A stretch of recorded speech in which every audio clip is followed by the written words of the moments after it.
অবশেষে অপেক্ষার অবসান Realme 12 Pro Plus দুর্দান্ত ডিজাইনের সাথে দুর্দান্ত ক্যামেরা সেটআপ দিয়ে লঞ্চ হয়ে গেল। কিন্তু এই ফোনের ক্যামেরার মধ্যেই অনেক ফাঁক ফোকর রয়েছে যেগুলো আপনাদের জানা উচিত, কেননা আপনারা অনেকে চাইবেন ইন্ডিয়া থেকে স্পেশালি Realme 12 Pro Plus এই ফোনটাকে ক্রয় করার জন্য, কারণ একটা ভালো প্রাইসের মধ্যে কিন্তু এই ফোনটাকে Realme লঞ্চ করেছে এবং বাংলাদেশ থেকেও অনেকে চিন্তা ভাবনা করছেন বাংলাদেশে এই ফোনটা আনঅফিশিয়ালি এলেও আমরা ক্রয় করতে পারি। আপনাদের জন্য আজকের এই ভিডিওটা খুবই গুরুত্বপূর্ণ একটা ভিডিও, অবশ্যই ভিডিওটাকে লাইক করে শেষ পর্যন্ত দেখুন, তাহলে অনেক ব্যাপার জানতে পারবেন। আমি অতনু, আপনারা দেখছেন লিঙ্কট্রিক্স বাংলা, আর আমরা সাধারণত এরকম টাইপের ভিডিও নিয়ে আসি। এছাড়াও আপডেট রিলেটেড, আনবক্সিং রিলেটেড অনেক ভিডিও আমাদের চ্যানেলে পোস্ট করা হয়ে থাকে আপনাদের স্বার্থেই। তো বন্ধুরা দেখুন, Realme 12 Pro Plus এই ফোনটার যদি প্রথমে ডিসপ্লে সেকশন নিয়ে একটু আমরা নাড়াচাড়া করি, ডিসপ্লে সেকশন কিন্তু ভালোই দিয়েছে।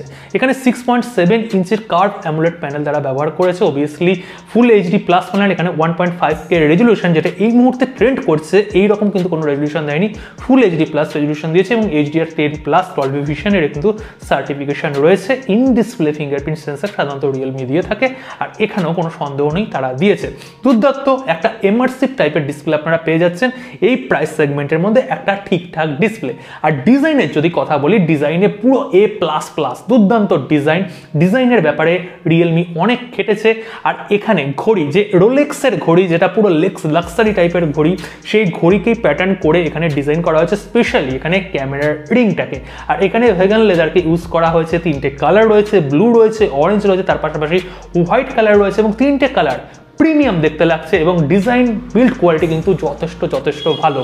এবার এই ফোনের মেন ইউএসপি হচ্ছে ক্যামেরা সেটআপ। হ্যাঁ, ক্যামেরা সেটআপে কিন্তু Realme যথেষ্ট কেটেছে এবং যে প্রাইস সেগমেন্টে লঞ্চ করেছে ইন্ডিয়াতে 30,000 টাকা, এই প্রাইস সেগমেন্টের মধ্যে এই ফোনটা লঞ্চ হয়েছে। এই প্রাইস সেগমেন্টের মধ্যে Realme এমন একটা কোম্পানি যারা পেরিস্কোপ ক্যামেরা প্রোভাইড করছে। যদি ক্যামেরা সেটআপের দিকে একটু ঘুরে আসি, দেখুন 50 মেগাপিক্সেলের মেন ক্যামেরা, যেখানে সেন্সর ইউজ তারা করেছে সনির IMX890। এই সেন্সর OnePlus ব্যবহার করেছে, ওপো ব্যবহার করেছে এবং ভিভোরও একটা দুটো ফোনে রয়েছে এবং Realme কিন্তু ফাইনালি ব্যবহার করলো এই প্রাইস সেগমেন্টের মধ্যে।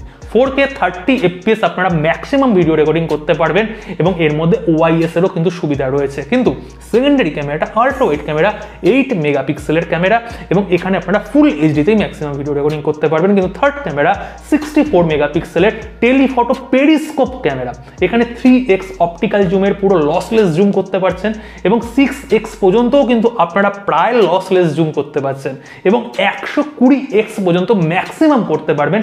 কিন্তু 120x এর গিমিকটা আমি পরে বলছি, ভিডিওটা অবশ্যই শেষ পর্যন্ত দেখুন।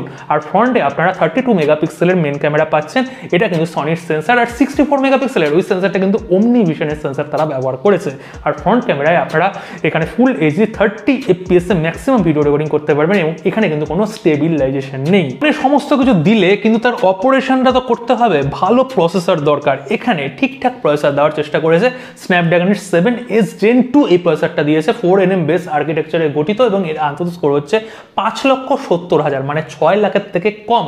আর 6 লাখের কাছাকাছি স্কোর দেয় কিন্তু 778G স্ন্যাপড্রাগনের প্রসেসরটা, তার মানে ওই প্রসেসরটা এই প্রসেসর থেকে সামান্য হলেও 1% হলেও এগিয়ে থাকবে। ব্যাটারি সেগমেন্টে 5000 mAh এর ব্যাটারি, ইনবক্স 67 ওয়াটের চার্জার, টাইপ সি পোর্ট, এখানে 3.5mm অডিও জ্যাক নেই, এখানে দুটো সিম কার্ড ব্যবহার করতে পারবেন, কোনো মেমোরি কার্ড লাগাতে পারছেন না।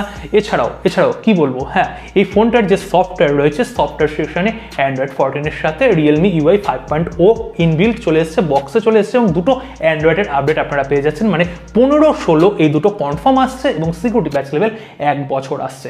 এবার আমি টুক করে প্রাইসটা বলে দিই। দেখুন, 3টে ভ্যারিয়েন্টকে লঞ্চ করা হয়েছে ইন্ডিয়াতে, 8GB র্যাম সঙ্গে 128GB ইন্টারনাল মেমোরি, যার দাম ইন্ডিয়াতে 30,000 টাকা। এছাড়াও 8GB র্যামের পাশাপাশি 256GB ইন্টারনাল মেমোরি, যার দাম 32,000 টাকা। এছাড়াও 12GB র্যামের পাশাপাশি 256GB ইন্টারনাল মেমোরি, যার প্রাইস করা হয়েছে 34,000 টাকা এবং অফার কিন্তু 2,000 টাকা প্রত্যেকটা সেগমেন্টে দেওয়া হয়েছে, মানে কমপক্ষে আপনাকে অফার দিয়ে ফোনটাকে কিনতে হবে 28,000 টাকায়। এবার আমি ক্যাচগুলো আপনাদের বলে দিচ্ছি। দেখুন, এই ফোনটার মেন আকর্ষণীয় ব্যাপার হচ্ছে এই ফোনটার ক্যামেরা সেটআপ। অবভিয়াসলি যেটা মেন ক্যামেরা 50 মেগাপিক্সেল, দুর্দান্ত ক্যামেরা দিয়েছে, সেখানে আপনারা ভিডিও রেকর্ডিং 4K 30 FPS ঠিকঠাক আছে, আমি 60 FPS ধরছিও না এই সেগমেন্টের মধ্যে, এবং এখানে OIS রয়েছে, আমার এখানে কোনো সন্দেহ নেই। কিন্তু সেকেন্ডারি 8 মেগাপিক্সেলের ক্যামেরাটা, এখানে 13 মেগাপিক্সেল হওয়া উচিত ছিল, কেননা 22,000 টাকা 25,000 টাকায় মোটরোলার এমন অনেক ফোন রয়েছে, একটা দুটো এরকম ফোন রয়েছে যার মধ্যে 13 মেগাপিক্সেলের কিন্তু আলট্রা ওয়াইড ক্যামেরা বিভিন্ন কোম্পানি ব্যবহার করছে, ইনফিনিক্সের মতন কোম্পানি ব্যবহার করছে। এবার কিন্তু 8 মেগাপিক্সেলের কথা বলছি না, এখানে রেজলিউশনটাও একটা ফ্যাক্টর। এখানে 13 মেগাপিক্সেল যাওয়া উচিত, তার কারণটা হচ্ছে এটা ক্যামেরা সেন্ট্রিক স্মার্টফোন, ক্যামেরার ওপর তো রিয়েলমি ফোকাস করছে, তাহলে আলট্রা ওয়াইডটা কেন 8 মেগাপিক্সেল, এটা হচ্ছে কোশ্চেন। এবং যেটা মেন কথা, এই যে পেরিস্কোপ ক্যামেরাটা 64 মেগাপিক্সেলের, এটা 3x অপটিক্যাল লসলেস জুম দিচ্ছে, খুব ভালো ব্যাপার, দুর্দান্ত পিকচার কোয়ালিটি আপনারা পেয়ে যাবেন, সেটা ব্যাপারে কোনো সন্দেহ নেই। ইউটিউবে ক্যামেরা রিভিউ আপনারা চেক করে নিতে পারেন, সেখানেও বলা হচ্ছে। এছাড়াও 6x পর্যন্ত আপনারা ঠিকঠাক জুম করতে পারছেন এবং সেখানেও কিন্তু প্রায় লসলেস এক্সপিরিয়েন্স আপনারা পেয়ে যাচ্ছেন। কিন্তু 120x কি আপনারা করবেন? যদি করে থাকেন, যদি জুম করার চিন্তা ভাবনা করে এই ফোনটা কেনেন, তাহলে কিন্তু আপনারা পুরো ডাহা ঠকবেন, কেননা 120x যখন জুম করে আপনারা পিকচারের কোয়ালিটিটা দেখবেন, আপনারা আর দেখতে ইচ্ছা করবে না। মানে বুঝতে পারছেন কেউ বসে রয়েছে, একটা ছেলে বা একটা মেয়ে, সেটাও আপনারা বুঝতে পারবেন, কিন্তু মুখ চোখ আর কিন্তু আসবে না। এখানে লঞ্চ ইভেন্টে একটু ফানি ওয়েতে কিভাবে তারা বললো যে এখানে স্ন্যাপড্রাগন বলছে কেন, স্যামসাংয়ের S24 আলট্রা এর থেকে ভালো, এখানে কম দামের মধ্যে আমরা বেটার জুম দিচ্ছি, কেননা স্যামসাংয়ে 100x কিন্তু আমরা ম্যাক্সিমাম পাচ্ছি, আর রিয়েলমিতে 120x পাচ্ছি। সুতরাং রিয়েলমি এগিয়ে যাচ্ছে, রিয়েলমির দাম মাত্র 30,000 টাকা এবং স্যামসাংয়ের S24 আলট্রার দাম 1,30,000 টাকা। তার মানে আমরা কি বোকা? না, আমরা বোকা নই। এখানে যেটা রিয়েলমি দিচ্ছে এই প্রাইস অনুযায়ী ঠিকঠাক দিচ্ছে, ওই জুম আপনাদের কোনো কাজে লাগবে না। আপনারা ম্যাক্সিমাম ডিজিটাল জুম হয়তো 20x 30x পর্যন্ত নিয়ে মোটামুটি একটা পিকচার নিতে পারবেন, সেখানে একটু লস তো হবেই 30x যখন নিচ্ছেন, কিন্তু 120x এ আপনাদের কোনো কাজে রিয়েল লাইফে কিন্তু লাগবে না। এছাড়া যে প্রসেসরটা তারা ব্যবহার করেছে 7S Gen 2, এর অন্তত স্কোর হচ্ছে 5,70,000, কিন্তু এই প্রাইস সেগমেন্টের মধ্যে অনেক এমন প্রসেসর রয়েছে, আপনারা যদি ধরেন 18,000 15,000 টাকার মধ্যে স্ন্যাপড্রাগনের 778G পাওয়া যাচ্ছে, সেই প্রসেসরটাও কিন্তু এটার থেকে সামান্য পাওয়ারফুল।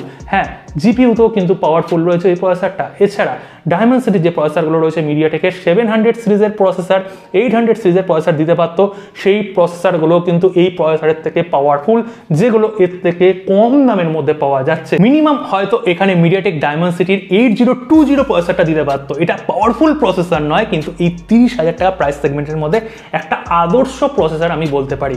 আমি এখানে পোকোর মতন বলছি না, পোকো X6 প্রোতে যেমন এখানে মিডিয়াটেক ডায়মেনসিটির 8300 আলট্রা দিয়েছে, আমি সেই প্রসেসরের কথা বলছি না, বা এখানে 7S Gen 2 যে প্রসেসরটা F5 এ তারা ইন্ট্রোডিউস করেছিল সেই প্রসেসরের কথা বলছি না, কিন্তু একটা রিজনেবল প্রসেসর দেওয়া উচিত ছিল, যার আন্তর্জাতিক স্কোর 6,30,000 6,80,000 বা 7 লাখের কাছাকাছি ছুঁই এইরকম একটা প্রসেসর দিলে একটু বেটার একটা ব্যালেন্স ফোন আমি বলতে পারতাম। কিন্তু ক্যামেরার জন্য অবভিয়াসলি আপনারা কিনতে পারেন, কিন্তু জুমের কথা ওই মাথায় ভাববেন না, 6x পর্যন্ত ঠিকঠাক আছে। এছাড়াও যে ফটোগ্রাফির কোয়ালিটিটা, সেই ফটোগ্রাফির কোয়ালিটিও কিন্তু অবভিয়াসলি ভালো আছে। আরেকটা আমি লাস্ট বলতে চাই, যে ফ্রন্ট ক্যামেরা রয়েছে সেই ফ্রন্ট ক্যামেরা কিন্তু আপনারা স্টেবিলাইজেশন পাচ্ছেন না, ভিডিওগ্রাফির জন্য কিন্তু যাচ্ছে তাই। যদি আপনারা ব্লগার হয়ে থাকেন, ফ্রন্ট ক্যামেরা দিয়ে 32 মেগাপিক্সেলের একটা ফ্রন্ট ক্যামেরা রয়েছে, সেই 32 মেগাপিক্সেলের ফ্রন্ট ক্যামেরা দিয়ে আপনারা কিন্তু সেইভাবে ভিডিওগ্রাফি করতে পারবেন না যদি আপনারা ব্লগার হয়ে থাকেন। এবং ব্যাক সেকশনে যে 4K ভিডিও রেকর্ডিং, তার মধ্যেও কিন্তু স্টেবিলাইজেশন নেই, অনলি স্টেবিলাইজেশনটা রয়েছে ফুল HD 30 FPS-এই আপনারা পেয়ে যাবেন। এখানেও কিন্তু একটা ক্যাচ রয়েছে, এটাও কিন্তু ফিক্স করা উচিত ছিল রিয়েলমির, যেটা করেনি। বাট আপনাদের উপর ছেড়ে দিলাম, আপনারা কি চিন্তা ভাবনা করছেন সেটা অবশ্যই কিন্তু কমেন্ট সেকশনে তুলে ধরবেন। এবং আমি সাজেস্ট করব ক্যামেরা হিসেবে কিনতে পারেন, কিন্তু এই জুমের ব্যাপার বা ব্লগিং বা ভিডিওগ্রাফির জন্য কিন্তু এই ফোনটা কোনোভাবে কনসিডার করা যেতে পারে না। এবার ব্যাপারটা পুরোপুরি আপনাদের। দেখা হচ্ছে কালকে আরেকটা ভিডিওর সাথে। সকলে ভালো থাকবেন, সুস্থ থাকবেন।